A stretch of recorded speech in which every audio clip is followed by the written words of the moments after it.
वो चिट्ठियाँ जो अब सिर्फ माँ की आंखों में लिखी जाती है। क्या आपने कभी माँ की आंखों को गौर से देखा है? वो अब चिट्ठियाँ नहीं लिखती, लेकिन हर आंसू, हर चमक जैसे कोई अधूरी बात कह जाती है। पहले माँ चिट्ठियाँ लिखा करती थी, अब वो आंखों में ही सब कह जाती है, बस हमें पढ़ना नहीं आता। वो माँ जो कभी चिट्ठियों में दुआएं भेजा करती थी, अब अपनी नम आंखों में पूरी किताब समेटे बैठी है, जिसे अब कोई नहीं पढ़ता, क्योंकि सबको अब टेक्स्ट मैसेज आसान लगता है।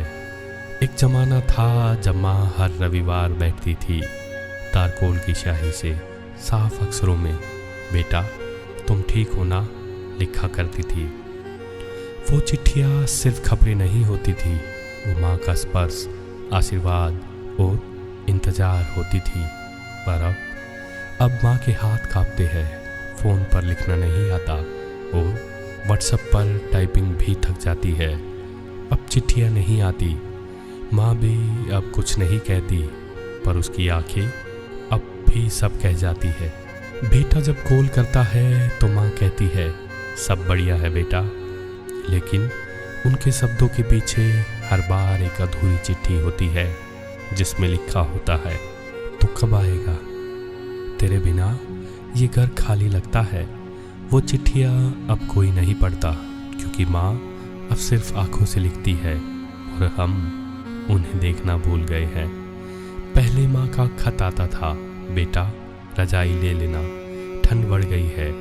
अब माँ बस वीडियो कॉल पर देखती है और कहती है ठीक लग रहा है तू, बस ख्याल रखना।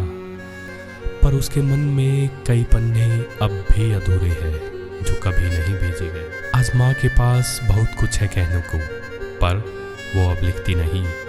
वो समझ चुकी है उसकी चिट्ठियों का जवाब अब इमोजी में मिलता है या फिर सीन में मिलता है। माँ के आंसू अब इंक बन गए हैं, उसकी आंखें कागज।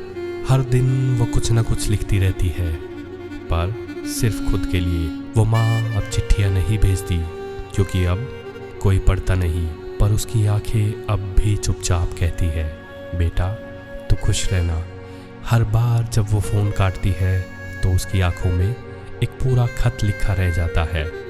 पढ़ सको तो पढ़ लेना, क्योंकि वो चिट्ठियाँ अब डाक से नहीं आंखों से भेजी जाती है।